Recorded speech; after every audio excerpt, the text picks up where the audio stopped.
The Byzantine strongholds in North Africa started to fall apart in the late 7th century as the Arab Empire began to expand quickly. By 698, the Muslim armies had taken control of the ancient city of Carthage. Al-Walid I, the Umayyad Caliph, named Mūsā ibn Nuṣayr administrator of North Africa in 705.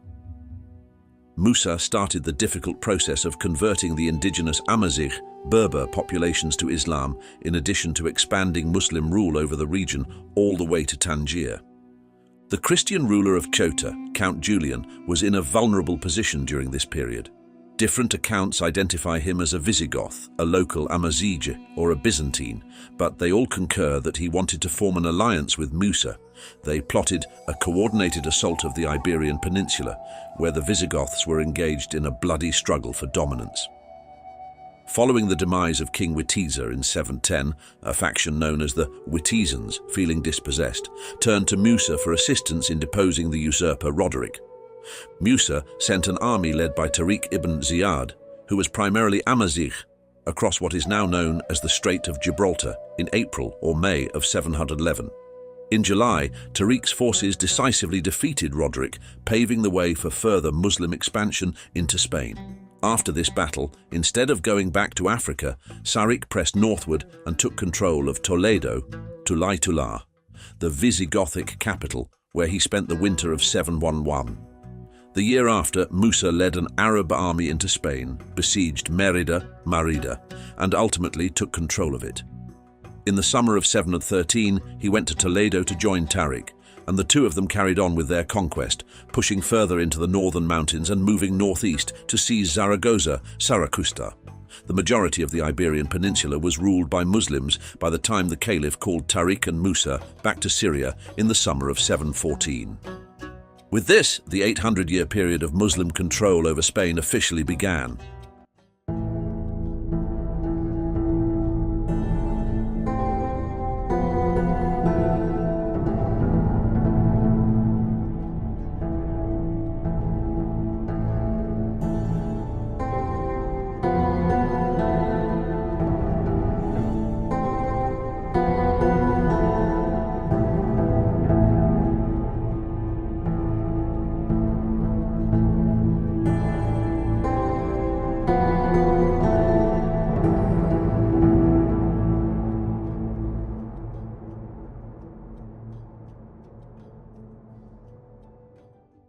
The Muslim invasion was welcomed by many communities, notably the persecuted Jews who had endured persecution under Christian control. Better social mobility was promised by the new leaders, who also enforced lower taxation. Mawali, or Muslim converts, frequently found themselves in far better positions and moved up the social ladder. Muslim Spain saw the emergence of a new, diversified society as a result of the Jews, who were no longer persecuted, being treated equally with the remaining Christians and Muslims. During the so-called Dependent Emirate era, which lasted from 711 to 756, Muslim Spain, or Al-Andalus, was ruled by the Umayyad Caliphate in Damascus. Conflicts between various Arab factions and other social groupings were common during this time. In spite of this, the Muslim armies continued to advance over the Pyrenees until 732, when Charles Martel's Franks routed them close to Tours. The beginning of the Muslim withdrawal from Europe was this defeat. A massive Amazigh Berber rebellion against the Arabs back in North Africa had a profound effect on Muslim Spain, prompting the deployment of a Syrian army to secure the area. The ongoing power battles became even more complex as a result of this involvement. But in 756, when Abd al-Rahman I, an Umayyad prince who had survived the massacre of his family by the Abbasids, founded an autonomous emirate in Al-Andalus, the face of Muslim Spain underwent a profound transformation. Despite his political independence, he refrained from claiming caliphate in order to preserve religious relations with the larger Islamic community. Arabic civilization flourished under the Umayyad monarchy in Spain, led by Abd al-Rahman Fahmi and his successors. The independent emirate, 756-929, and the caliphate, 929-1031, comprise the two main periods of this time. Three monarchs by the name of Abd al-Rahman and the influential Prime Minister Abu Amir al-Mansur are strongly linked to the history of the dynasty. Abd al-Rahman I fought tirelessly to consolidate his rule, rewarding loyalty with wealth and harshly punishing criticism.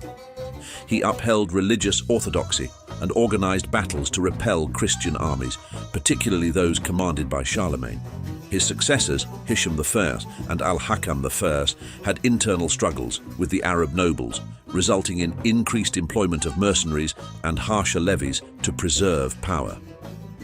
Under Abd al-Rahman II, Muslim Spain experienced a period of regeneration with political, administrative, and cultural improvements. He strengthened diplomatic ties with the Byzantine Empire and the Frankish ruler, and he established naval stations to protect the territory from Viking attacks. Internal challenges persisted, mainly from Christian converts seeking martyrdom to combat the expanding Arab dominance. Later monarchs, like Muhammad I and Abdullah, faced powerful revolts headed by Muwallads, local converts to Islam, and allies. The insurrection headed by Umar ibn Hafsun was a severe challenge for the Umayyads. Although he eventually converted to Christianity, many of his supporters abandoned him. The conflict persisted until his death in 917. In 928, Abd al-Rahman III seized the citadel of Bobastro, forcing his sons to surrender and cementing his control in Al-Andalus. In the early 10th century, Muslim Spain's monarch Abd al-Rahman III encountered a severe challenge. The emergence of the Fatimid Caliphate in North Africa endangered his authority, prompting him to declare himself caliph in 929, establishing the Caliphate of Córdoba. Al-Andalus experienced a powerful new age under Abd al-Rahman III and his successors, who shaped the region's future for nearly a century. Despite internal stability, Abd al-Rahman III's attempts to increase his power in Christian Spain yielded mixed results. While he gained political power by diplomacy and smart alliances, his military battles were not always successful. A severe setback occurred in 939 when he was defeated at the Battle of Simancas.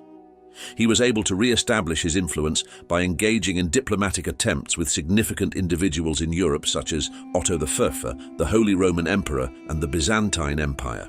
In North Africa, Abd al-Rahman III confronted the Fatimid menace, taking strategic ports like Melilla and Ceuta to balance their might. The battle between the Umayyads of Al-Andalus and the Fatimids in North Africa lasted until 969, when the Fatimids turned their focus to Egypt, creating a power vacuum that the Umayyads rapidly filled. Following Abd al-Rahman III's death, his son Al-Hakam II, also known as Al-Mustansir, strengthened the caliphate. General Ghalib's strategic competence and Abu Amir al-Mansur, a prominent minister, ensured the caliphate's stability during his rule. Al-Mansur became an iconic figure in Al-Andalus, famed for his military expeditions against Christian kingdoms in the north and his ability to preserve a delicate balance of power among Arab aristocracy, Imazigan, Berbers, and slave troops. He launched multiple successful expeditions into Christian lands, establishing himself as a formidable leader capable of maintaining peace inside his dominion while expanding its frontiers. However, with Al-Mansur's death, the caliphate started to collapse. Al-Muzaffar, the father's son, died early, allowing his younger brother, Abd al-Rahman Sanchuelo, to take over. Sanchuelo's inability to keep power triggered a rebellion, which finally contributed to the demise of the Umayyad Caliphate. Following the fall of the Umayyads in 1009, Al-Andalus descended into anarchy, with several factions fighting for authority. The land was fragmented into little separate kingdoms called ṭāģifas. These kingdoms frequently clashed with one another, and their internal conflicts left them vulnerable to the advancing Christian forces from the north. As the Christian kingdoms grew stronger, they imposed high tributes on the ṭāģifas, severely weakening them. The ṭāģifa monarchs' lavish lifestyles and high taxes caused widespread resentment among their citizens. This crisis paved the way for the eventual Christian reconquest of Spain. When the Almoravid dynasty of North Africa was called in to help defend the remaining Muslim lands in Spain, they initially held back the Christian advance. However, their own internal disputes, as well as the advent of the Almohads, another North African dynasty, reduced their control over Al-Andalus. the Almohads, led by Abu Yusuf Yaqub al-Mansur, successfully united the surviving Muslim lands in Spain and secured military victories against Christians. However, their defeat at the Battle of Las Navas de Tolosa in 1212 was the beginning of the end of Muslim control in Spain. By the mid-13th century, the Kingdom of Granada, governed by the Nasrid dynasty, was the last substantial Muslim bastion in Spain. Granada survived for more than 2 centuries by successfully pitting the various Christian kingdoms against one another and maintaining a delicate balance of power with North African rulers. However, as the Reconquista progressed, Granada's riches dwindled. The Christian forces, led by Ferdinand II and Isabella I Ferns, eventually took over major cities, culminating in the Siege of Granada. The Nasrid dynasty's internal struggles further undermined their resistance, and in 1492, Granada fell to the Catholic monarchs, ending nearly 800 years of Muslim control in Spain. On January 2, 1492, the last Nasrid monarch of Granada, Muhammad II, surrendered to the Catholic monarchs, Ferdinand II of Aragon and Isabella I Fern of Castile. To prevent disturbance, Muhammad II quietly deployed Castilian troops into the Alhambra on January 1st, 2, guaranteeing a calm succession of power. This capitulation officially ended Muslim authority in Spain, but Islamic culture and influence persisted for decades. At the time of the Muslim invasion in the 8th century, Spain had a population of over 4 million people, with approximately 50,000 Arabs and 250,000 Imazigen, Berbers, residing there. As Muslim power spread, the population became more diversified, including Arabs, Imazigen, Muwallads, local converts to Islam, Mozarabs, Christians living under Muslim dominion, Jews, and slaves. By the 10th century, Córdoba, the capital of Spain's Umayyad Caliphate, had evolved into a thriving metropolis with a population of almost 250,000, making it one of Europe's largest and most advanced towns.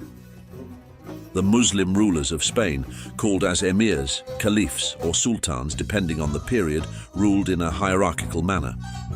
The polity was heavily founded in Islamic orthodoxy, particularly the Malikite school, which was recognized for its ultra-conservative interpretation of Islamic law.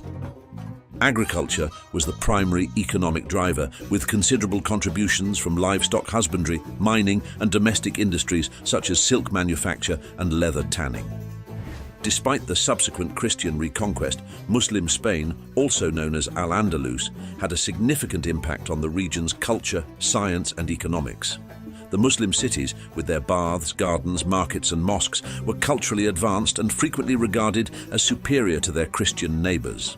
The army, navy, and merchant marine were all well organized and efficient, ensuring stability and booming trade. The legacy of Muslim rule in Spain continued through the presence of Islamic minorities, such as the Mudéjars, who remained in the country until the 17th century. What were the key factors that led to this fall of Muslim rule? We'd love to hear your thoughts on it. Share your opinion in the comments below, and don't forget to subscribe for more intriguing stories from history.